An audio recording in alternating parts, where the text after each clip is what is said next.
सबसे बड़ी बात तो है साहब, बिहार की बम्पर ऐतिहासिक जीत के बाद प्रधानमंत्री मोदी ने बुलाया है। अब बिहार के बाद अगला भोज बंगाल की जीत के बाद फिर होगा।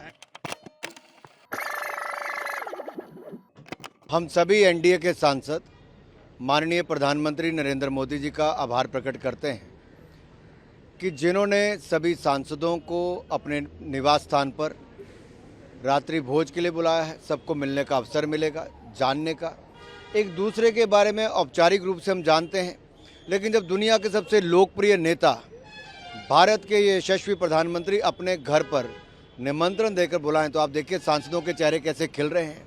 उत्साह है, केवल भोज का ही नहीं, प्रधानमंत्री जी से मिलने का। और रात्रि भोज अगर प्रधानमंत्री जी के घर पे हो तो इससे बड़ा अवसर नहीं हो सकता।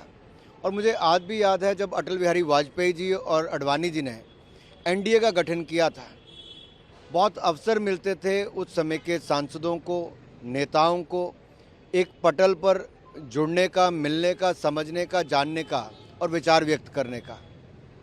और प्रधानमंत्री जी की विशेषता ये है कि वो लोगों को केवल मिलते नहीं हैं, उनसे बहुत कुछ फीडबैक भी लेते हैं।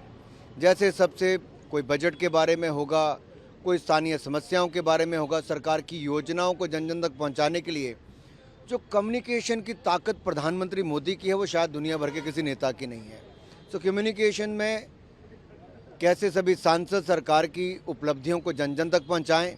और सबसे बड़ी बात तो है साहब, बिहार की बम्पर ऐतिहासिक जीत के बाद प्रधानमंत्री मोदी ने बुलाया है। अब बिहार के बाद अगला भोज बंगाल की जीत के बाद फिर होगा।